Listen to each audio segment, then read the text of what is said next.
Morning, everyone. My today's discussion will be about views and reviews on emergent creativity in frontotemporal dementia. So my moderator will be Dr. Ramshekar, myself, Dr. Rohith. So as an introduction, we know frontotemporal dementia represents a group of neurodegenerative disorders characterized by progressive deterioration of behavior and or language, usually associated with focal frontotemporal lobar degeneration pathology, affecting the frontal lobe, insular, or the temporal cortex. It has been classified in various ways, but clinically we can divide it into a language variant, a behavior variant, or a motor variant. So if it is a language variant, it comes as primary progressive aphasias, as we see in progressive non-fluent aphasia or semantic dementia. In the behavioral variant, it is a classical behavioral variant FTD. And in the motor variant, it can come with the association with MND or with the Parkinsonism. As in Parkinsonism, we see with corticobasal degeneration or progressive supranuclear palsy or FTTB, that is frontotemporal degeneration with Parkinsonism associated in 17, that is mapped gene. So coming to the cognition in the frontotemporal dementia, which is a major one of the clinical presentation in frontotemporal dementia being a cognitive deficit. And it, as we saw in the previous slide, it is a heterogeneous disorder. So the right versus the left involvement in the brain decides the clinical picture. So as we can see in the inner image where it is showing 4 MRIs. The first MRI is of a behavioral variant FTD, as we see bilateral frontal atrophy. So this is seen in usually a behavioral variant FTD. Whereas in the second patient, this is clinical presentation of this patient will be is of a semantic dementia, where the patient is having a left temporal atrophy, and the C is of a progressive non-fluent aphasia, where it is more of a left perisylvian atrophy. So this is predominantly involving the dominant area, considering the dominant hemisphere in these two patients being left. And this is frontotemporal dementia with just temporal atrophy. There is no, there is an overlap in this last patient, so the D patient. So depending on which side of the involvement decides the clinical picture, whether it is a language variant or a behavioral variant associated with motor or not. So the left hemispheres are more prone to have language, which is seen in progressive non-fluent aphasia and semantic dementias. And whereas the right will have the disinhibition, flattened behavior, bizarre or over-modulated affect, and psychosis and compulsions can be seen. So the pathology in FTTD, we know it is, again, being a heterogeneous pathology, it can be a tauopathy or it can be TDP43, as we see in TDP43 or other pathologies like FUS. So actually the pathologies in various types of dementia, various types of frontotemporal dementia is an overlap. Usually in the behavioral, it is the TAU or the TDP43, which is more commonly seen. And in non-fluent progressive aphasia, primary progressive aphasia, it is like a TAU pathology. And in semantic, it is a TDP43, which is a predominant pathology. So coming to the social cognition, what do we mean by social cognition? The means with which we perceive, process, and interpret the social information is social cognition. So this impairment can lead to a prominent behavioral abnormality in FTD, mainly in behavioral variant FTD. So there are 4 domains in social cognition, that is theory of mind, affective empathy, social perception, and social behavior. So various studies have shown the localization of these things. However, there are many overlaps in this. According to this one study, theory of mind, we can localize into dorsomedial prefrontal. Again, where a few studies have shown ventromedial prefrontal also the localization for theory of mind. Empathy, which is seen more in the anterior cingulum, and social perception in the fusiform amygdala and the posterior superior temporal sulcus, and social behavior in the frontal pole, that is a ventromedial prefrontal cortex and the orbitofrontal cortex. So what do we mean by these 4 components of social cognition? That is, the theory of mind is the ability to understand the mental state of others and to appreciate that these mental states might differ from our own. And how do we test all of this? The testing social cognition is most difficult task for the examiner. So few tests are there, like for testing theory of mind, Fox-Pass test. Fox-Pass test is a French term to tell a social inappropriate, where we're testing the social inappropriateness. So there is a battery of stories which are being given, and the stories will contain few social inappropriate conversations, and the patient will be posed questions about the social inappropriateness, and we look into the response where the patient is appropriately answering or not. What about effective empathy is one's emotional response to the perceived situation of the others. And this is being tested by empathy quotient and interpersonal reactivity index. Again, here there is this test, particularly empathy quotient is a test of 60 questions, where again, questions are based on the emotional responses, statements are made, and the patient is asked whether this patient is asked their response to these statements. Social perception is the ability to make sense of social interaction and respond appropriately. So how do we test that? There are various tests with the facial expression of emotion being one of it, where various facial expressions are being given and asked what is the expression of that particular image which is being shown. And the last and the most difficult one is the social behavior.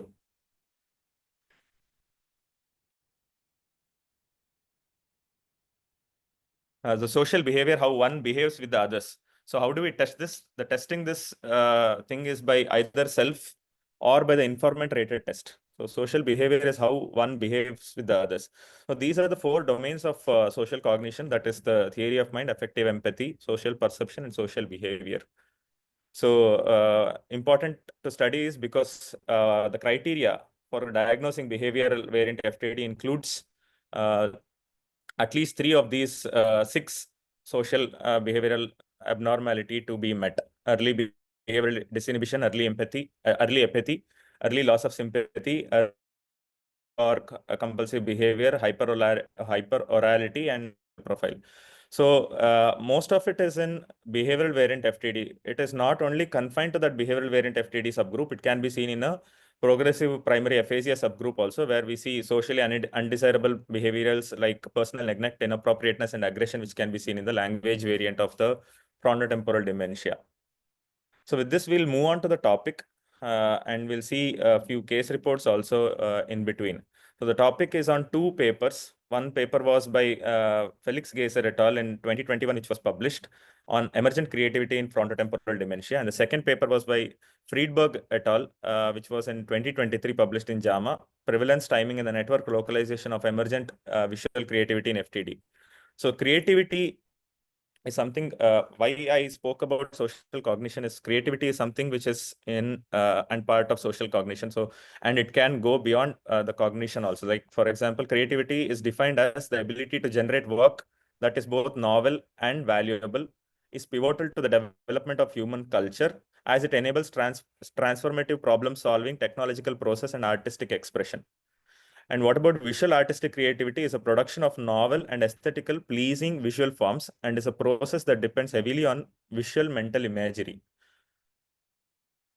So we'll see this two case reports before we go into that journal, in the article proper.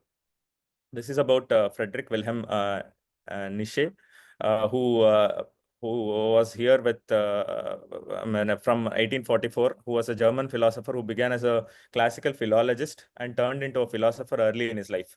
He worked as a professor for the first 10 years, and then he retired. From 1889, he became delusional and became hospitalized and was initially diagnosed to have tertiary syphilis. However, the diagnosis is later being questioned.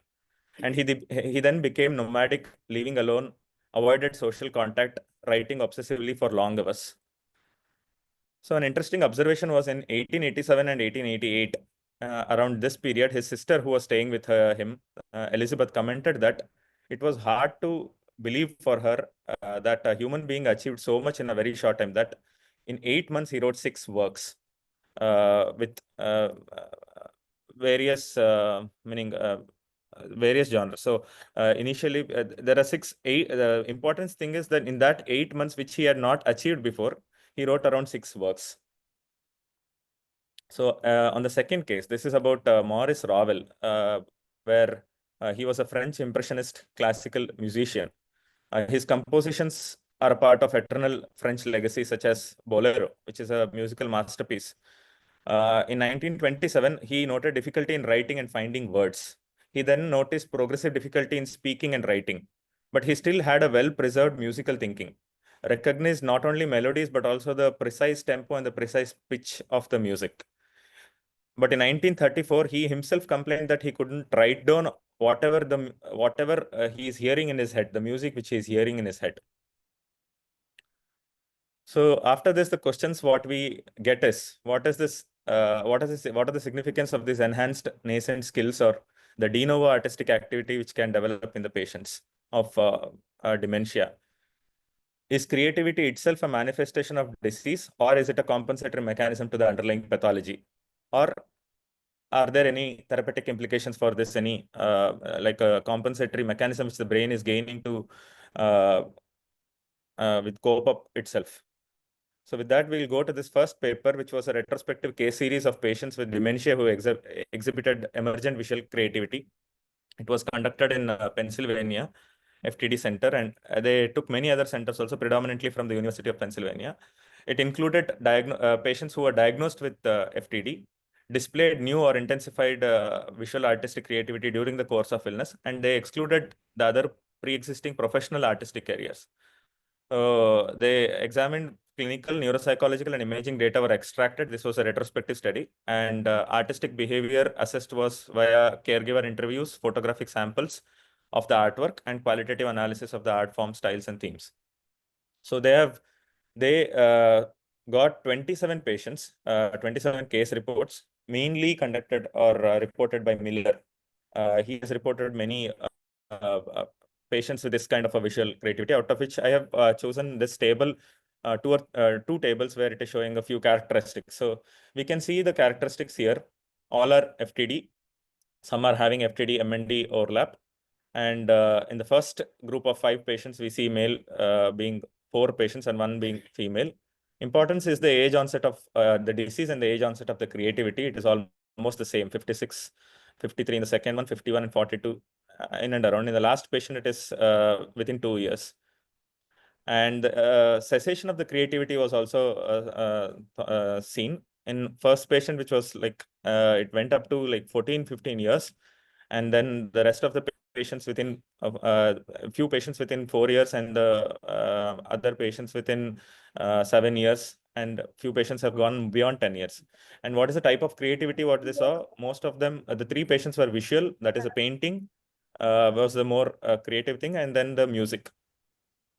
And they also saw neuroimaging where they saw bitemporal atrophy. However, initial patients were showing left more, and the first patient showed left more than right, and the second one as well. But the last patient showed right more than left. So in this study, they did not see any correlate with that of the laterality, either left or right.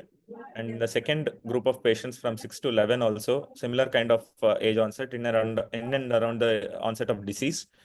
And the cessation of activity went up to 15 years in 2 patients, and most of them again visual and music, and one of them was having a creativity in writing as well. And that was about age onset creativity at around the time of the onset of the disease. In this table, they also saw a few patients had the onset of creativity way before the onset of the disease. So 5 patients had before the onset of disease, again mainly conducted by Miller et al. And Segley et al. So what did they observe? There were 27 patients in total, out of which 22 patients had simultaneous or a delayed onset of creativity in relation to dementia. 13 were after, 9 was at the onset of disease. And 5 patients had emerged artistic creativity before the onset of dementia. And the abilities noted were drawing and painting, crafting and sculpturing, mainly visual, and then singing, the music and composing, writing poems and novels. And there was no correlate with that of the side of the atrophy as per this study. And they didn't see into the age, education, gender, and the premorbid talent in these patients. And these are very important factors which can influence the emergence of these activities in the patients. We'll go to the next case report. where we are seeing a 51-year-old female, pre-existing talent. Yeah, none of them had demonstrated. Oh, this is of another patient, a 51-year-old left-handed housewife without any previous artistic training, took art classes and later became uncomfortable coping with social engagements and withdrew socially. And at 55 years, this was her first painting, which we can see here. And later she produced some realistic copies of these paintings. And at 65 years, she gained weight. She became incontinent and spoke in disinhibited fashion. And the paintings which she did was mostly having the colors of brown and yellow, which was dominant in her painting. So that can be seen. And one of the case reports which I saw, the Maurice Ravel, the Bolero also had got the tunes. The monotones in this were having a similar kind of tones. That is showing that there can be a perseveration in their art, either the tone or the colors which they are using. And by 66, she stopped painting, and by 71, she died of advanced dementia. So autopsy in her showed gliosis and microvascularization of cortex, most severe in the right temporal lobe. Both inferior temporal gyri were severely atrophic, and there was mild frontal atrophy and little posterior atrophy. There were no plaques or tangles which were found. So the important take home from this slide is the mild atrophy in the frontal and bilateral temporal with a little posterior atrophy, which we have to take it from this slide. So she's a left-handed, so right temporal lobe may be a dominant lobe. So with that, we'll go to the next article, which was published in 2023, which is again a retrospective case control neuroimaging study, which was conducted in University of California, San Francisco. The aim was to examine the patients with FTD who exhibited a emergent visual artistic creativity and to analyze associated brain regions. This was the advantage in this study, where they used multimodal imaging techniques to analyze these patients. So visits between 2002 and 2019 were studied. Total 734 patients of frontotemporal dementia was selected. And the criteria for including the patients who were having a visual artistic creativity, that is emergence of novel visual artistic skills, or a substantial increase in the quantity of the visual art generated, or a change in the style which they used to write, was checked. And two control groups, mainly the healthy controls and as well as those who did not have any visual artistic FTD. So, and they were matched for age, sex, handedness, and years of education. And the results were total 17 patients were found out of 689 patients. And 8 of them had de novo emergence of the visual artistic creativity. And 7 of them had, 7 showed some past interest in either visual or non-visual art. And 2 were the artists who experienced substantial change in their artistic style. So 47% of them had semantic variant of progressive primary progressive aphasia, and totally 8 of them, that is 6.7 of the patients, 6.7% of the patients were semantic variant of the primary progressive aphasia.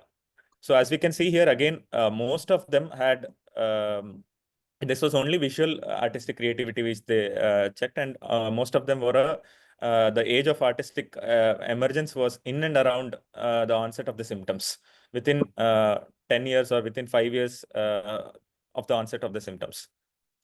So in 5 patients, this is from 5 different patients who got which was collected, the arts were being collected. The first one being by the semantic variant of PPA, and then the behavioral variant of FTD, and the progressive non-fluent variant of primary progressive aphasia, and the last two again being by semantic variant and behavioral variant of FTD. So most of them included painting, quilting, jewelry making, sculpture, pottery, and montage making. And we can observe here in these paintings bright usage of bright colors. And they rarely focus on the human faces. It is mostly like abstract or a forms which has no meaning, which they're used in the visual creativity. And here the semantics, why they don't focus on the faces or to this thing, is because the semantics are lost. And they make bizarre images of the animals. In the last one, which you can see, there is a resemblance of with the bird, but it is bizarre imagination of that animal. So the basic demographics were, as I told, most of them in the visual artistic creativity was a semantic variant. And in fact, that was the most common type of thing which they studied also. Like 47.1% had semantic variant. And the age was matched. In the visual artistic creativity, the slight predominance to the female, but there was no significance in the statistics. And most of them were right-handed. And another observation was the MMSC was almost 27.1. The mean MMSC was 27.1 in these groups. And the mean MMSC was 22.7 in the non-visual artistic creativity group. That in these patients with visual arts creativity is preserved. And the other tests also, like Boston naming test, the phonemic fluency, semantic fluency, modified Ray copy test, and CVLT, that is the learning trials, and the modified figure copying test. All of them had got a better scores when compared to that of the non-visual artistic patients of the frontotemporal dementia, telling that fairly the memory and the execution is preserved when compared to that of the other variants of FTD. And the first two was the same. And the second one, as I already told, the modality was more into painting and other things. And another important thing is the timing of the onset. Timing of onset is in and around the disease, mostly in between the 0 to 5 years and maximum within 10 years. So they had only 6 patients with the pathological analysis. However, it was diverse.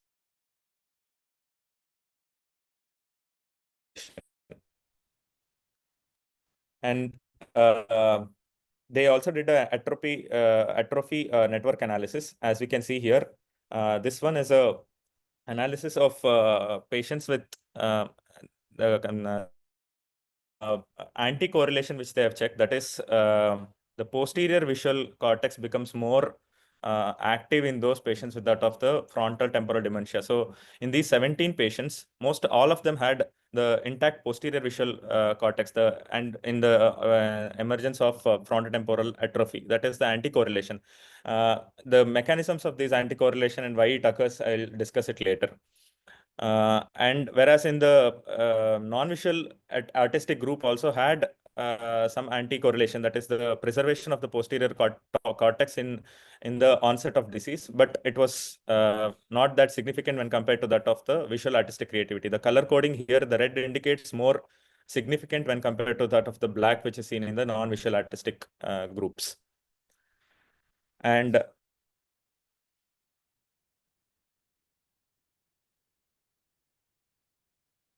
brain atrophy, volumetric. These areas are related to preserved, that is cortex. Posterior head regions. Comparison to temporal.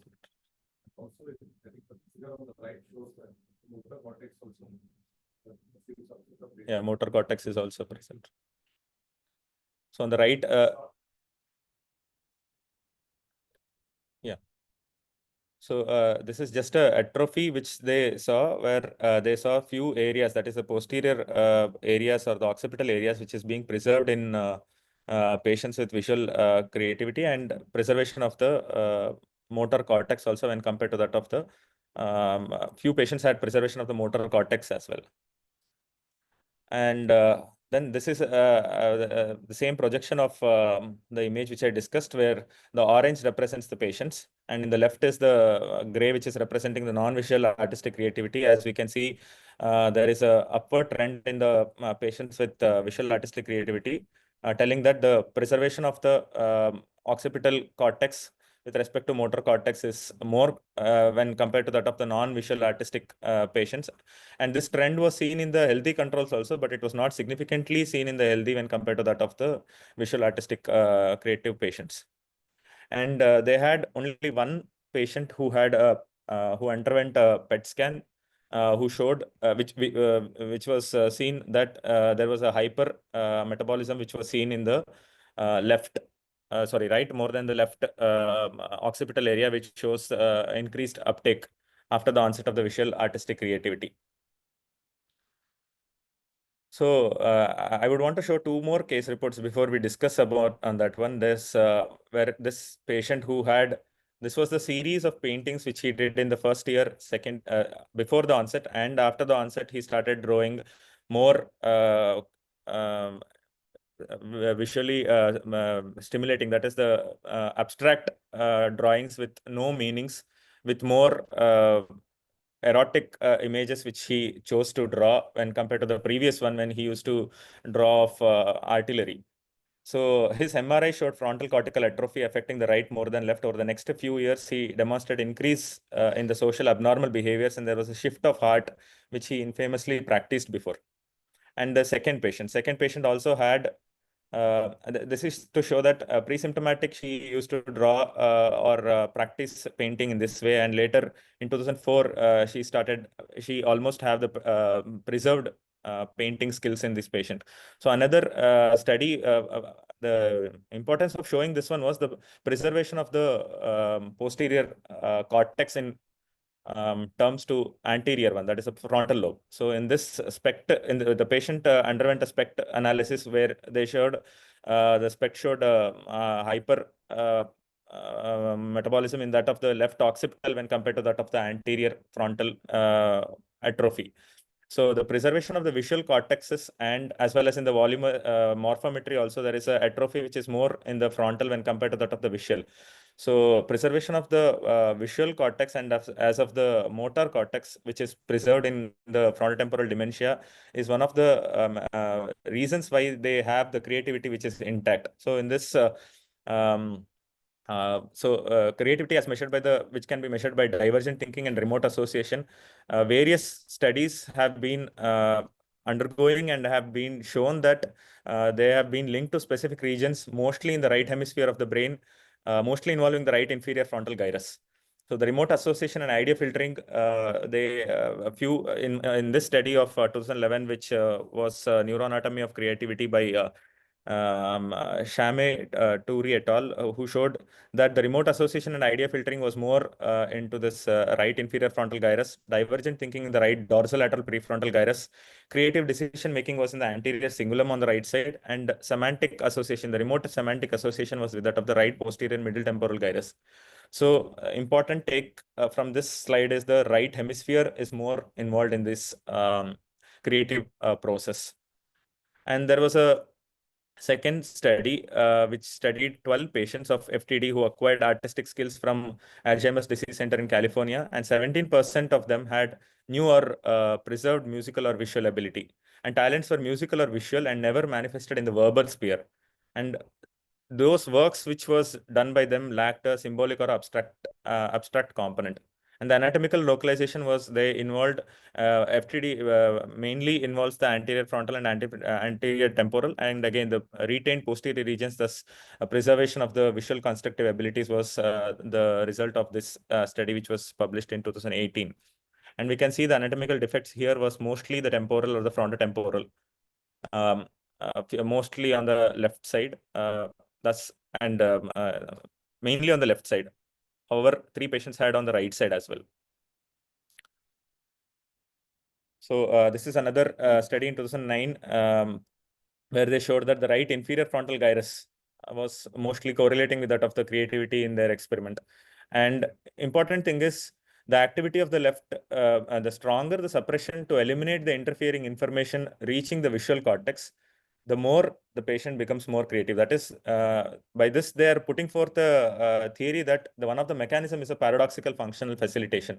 That means that the restoration or the enhancement of these cognitive functions of the brain after a brain lesion or a pathology will lead to a disinhibited after that atrophy of that area. It leads to disinhibition of the posterior areas, that is involving the visuomotor areas, which are being disinhibited, and thus facilitating the underlying function.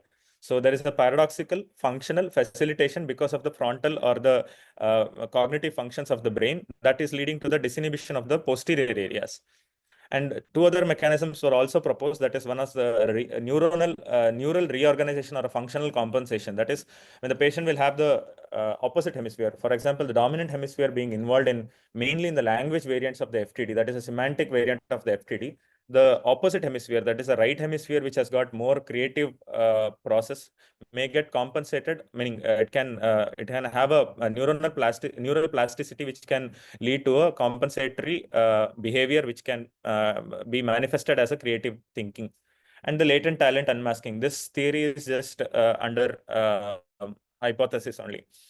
So in 1996, Kapoor was the first term who used the term as paradoxical functional facilitation, who told uh, the normal subject's inhibitory and the exhibitory mechanism, excitatory mechanisms interact in complex harmony to bring out a specific set of behaviors. And in these patients, in the normal subjects, whereas in this interaction of inhibitory and excitatory mechanisms uh, can be damaged in those patients with frontotemporal dementia, leading on to increased activity of the posterior head region. So they quoted some studies which was done by Haxby et al. In 1994 also, who showed some PET studies where they showed increased blood flow was seen in the few task-related structures, and parallel decrease in the blood flow was seen in the alternative sensory modality. So that is one of the hypotheses which they have proposed. And the second hypothesis is an important thing what we should know here is visual networks. Visual networks is both dorsal and ventral visual networks are there. So the dorsal visual network is between the frontal eye field, intraparietal sulcus, and the visual cortex, and the ventral eye field is the ventral visual network is the ventrofrontal cortex and temporoparietal junction and the visual cortex. So the dorsal network is mainly supposed for which is organized bilaterally and comprises the of the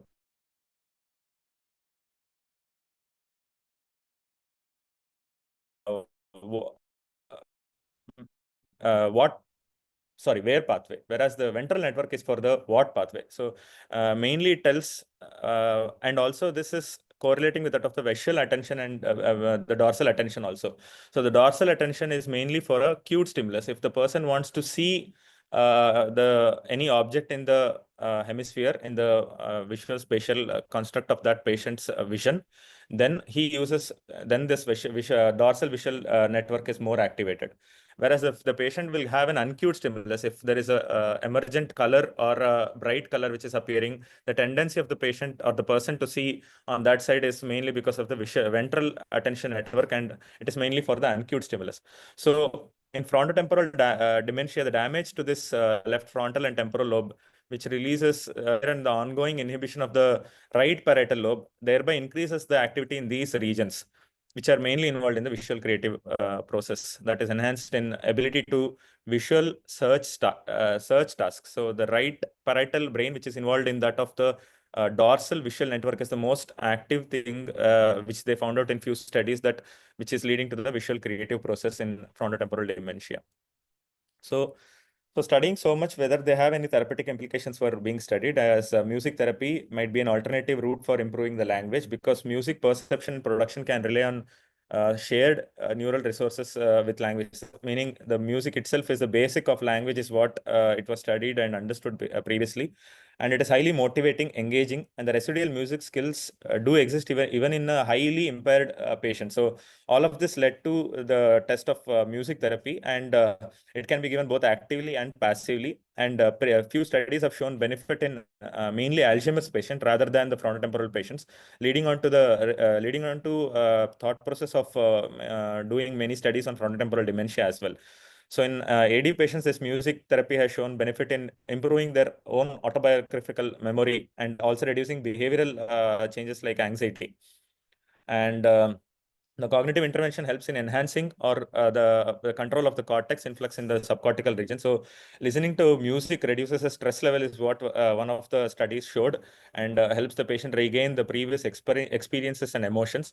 And but the Cochrane review, which was done, also showed that the music therapy in dementia did not improve any of the cognitive domains. Rather, it improved more of the behavioral problems, and there was a low quality evidence that it improved the emotional well-being of the patient as well. So concluding this talk, right hemisphere may be the site for the artistic skills, which needs further studies to be done. And artistic creativity in dementic patients, especially the FTD, needs to be encouraged because they can improve the language, mainly in the language variant of the FTD. However, it is not only only to the FTD patients, to all dementic patients. As we saw in Alzheimer's dementia also, it had a lot of improved behavior in their and autobiographical memory. And dementia is not invariably associated with relentless loss of all intellectual ability. So this talk on today will help us understand that it is not loss of all the intellectual abilities, where they have few preserved visual creativity or the visual abilities, which tells that few areas are still preserved and can help us in therapeutic implication by treating the patients with these therapies. Thank you.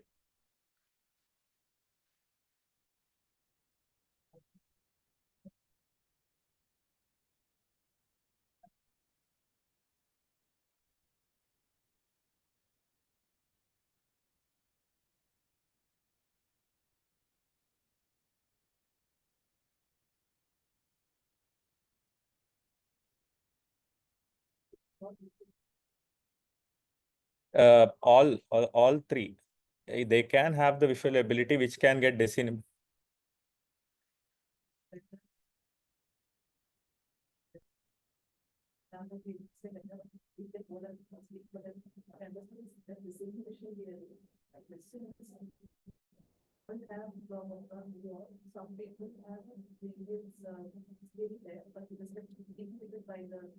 Frontal networks.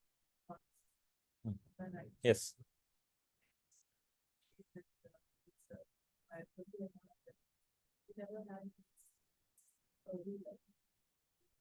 Yeah.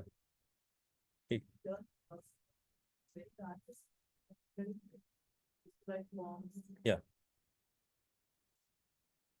This particular patient with surgery record also had a number here, but we had problem with the new baby which was quite alien to his wife. That's all the whole problem. Down the endless all the symptoms back and he was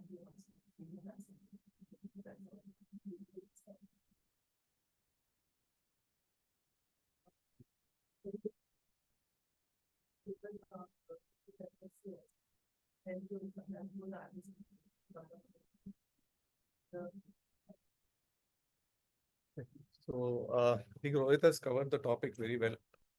We started off with the social networks and then touched this area of visual artistic creativity. Dr. Ashalatha wanted to give a special note of thanks to Dr. Sanjeev VK, alumnus of Sri Chitra, who had actually encountered a patient with Alzheimer's disease who demonstrated this pattern of visual artistic creativity. So I'll just make a few points to emphasize, areas of potential future research as well as areas where more understanding is required. So we know in general that, frontotemporal dementia is a disorder of social cognition. But this concept of visual artistic creativity actually could be applied to patients with schizophrenia also. So you have schizophrenia presenting in the elderly who are, what can be labeled as FTD phenocopies. So they are not typical FTD. They don't demonstrate a progressive cognitive decline trend as you see in FTD. But they have the behavioral symptoms which mimic frontotemporal dementia. And in those who have an onset beyond 50 years of age, that is considered to be an FTD phenocopy. But they respond well to treatment. So this visual artistic creativity is also seen in that group of subjects with schizophrenia.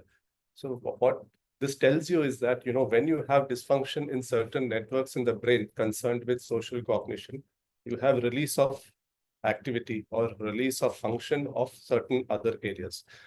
So basically what has not been touched upon in this particular review is the role of networks which are active in the brain when the brain is at rest as well as during active action.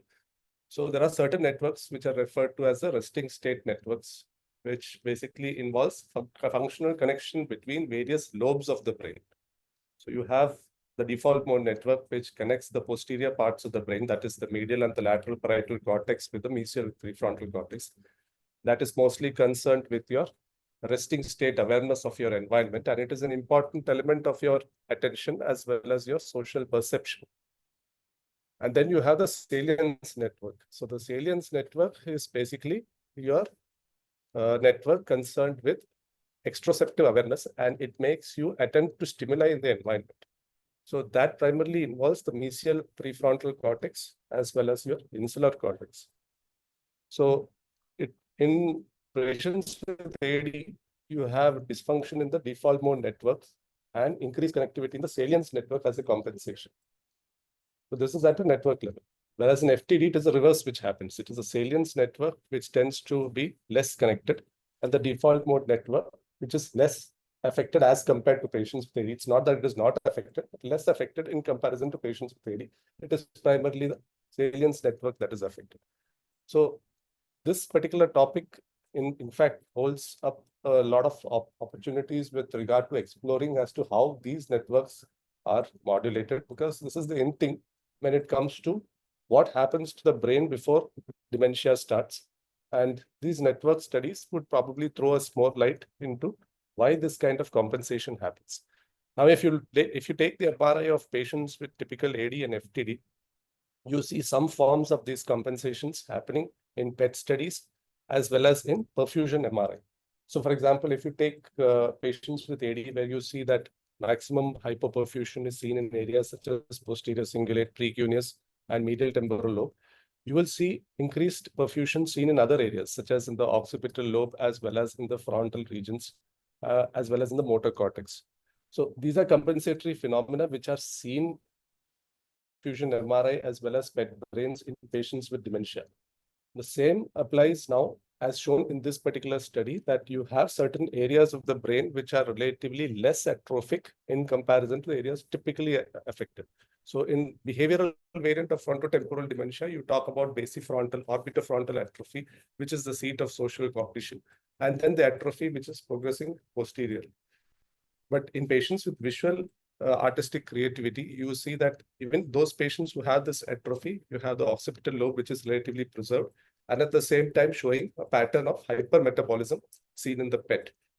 Now, whether that is a release phenomenon or is it just a simple compensation for the atrophy in the social cognition networks is something which needs to be understood. It is not that these patients are going to demonstrate persistent visual artistic creativity as the dementia progresses. It's going to be there only for a particular phase in time, and then it is likely to abate with the progression of the cognitive disability as well as the motor problems that emerge in persons with dementia. Interestingly, what Rohith also pointed out in the case reports is the fact that, these patients have predominant atrophy. At least majority of the patients seem to demonstrate predominant atrophy in the dominant temporal lobe or the dominant hemisphere. So that itself indicates that, it is the right hemisphere, which is probably overexpressing itself and then demonstrating this pattern of visual artistic creativity, which will be very active during that period of time. It is also what Rohith has also not touched upon. The studies have not touched upon is the fact that in patients who have the right temporal variant of semantic dementia, so what is referred to as the typical prosopagnosia variant, where they have this inability to recognize faces.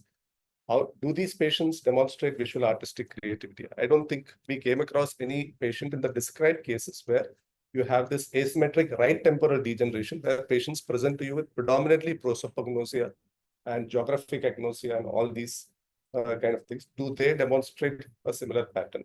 That has not been shown. So which means that this is likely to be a compensatory or a phenomenon in patients who have affliction of the dominant hemisphere. So this holds tremendous promise with regard to rehabilitation for a period of time. But as Rohith, pointed out very clearly, this kind of training or rehabilitation may apply in the early stage of the disease and may not be considered to be a curative option, or it may not entirely stabilize the disease course, but it could provide some respite to the family members. But on the counterpoint to that is that in some situations, this might prove to be discomforting to the family members, with the fact that, if they draw these erotic images, and it might just be an expression of what this phenomenon is happening. So you saw that case where the erotic images were. So that is obviously discomforting to the family as well as to the public. So it can be considered as a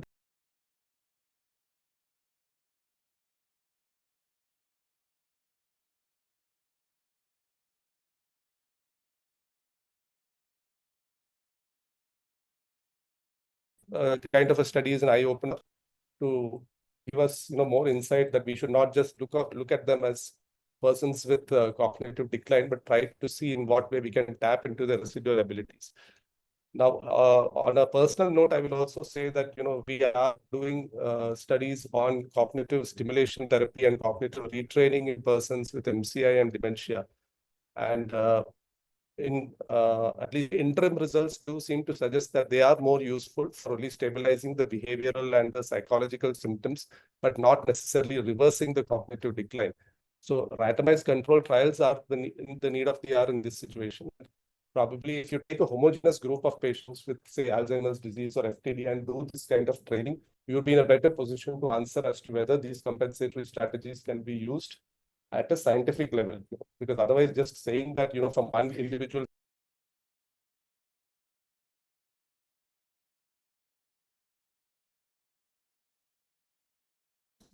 home-based cognitive rehabilitation strategy, and then trying to come to a definite conclusion with regard to that process. Yeah, we are doing this, but FTD, the problem is, from the clinical point of view, FTD, the problem is getting the patients to attend to these tasks is extremely difficult. So, which is where that what they are doing at home in terms of these release phenomena is something which possibly can be encouraged, but then it requires the cooperation of the family members. As I said, some of them might find it quite, useful, but otherwise there might be a negative feedback also on this. Unless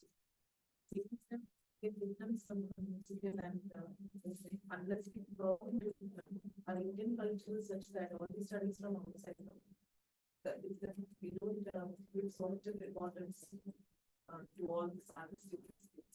If you're academics, we can not especially the humanities here, where we want our children to study.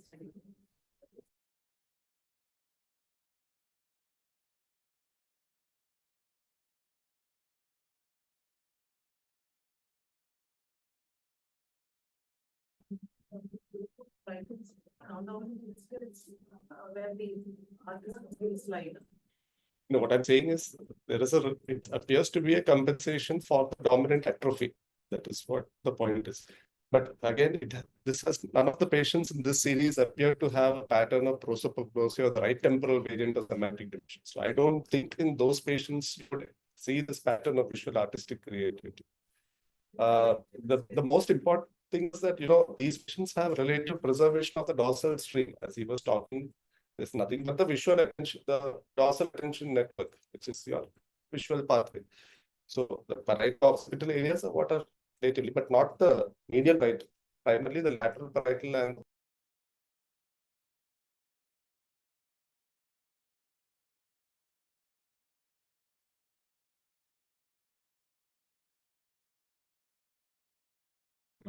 how do they do the fMRI studies and all this?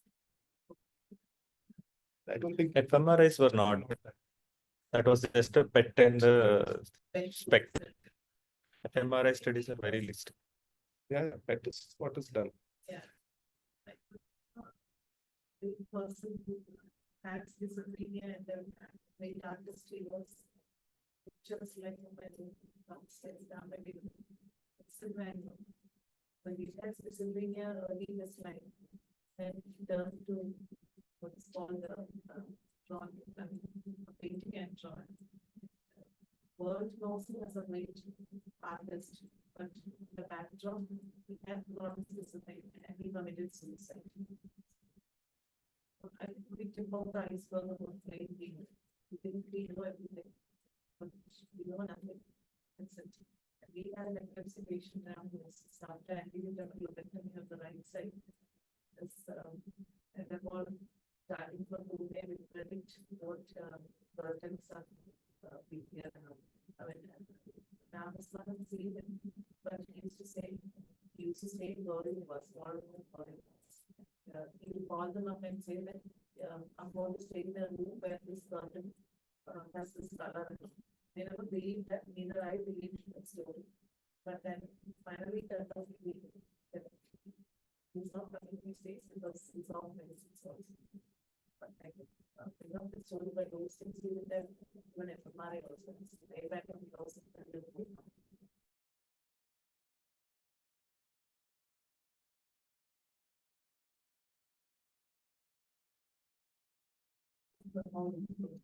Very interesting, topic and lot of research has to be done. That's very Thanks. Thank you, Anand.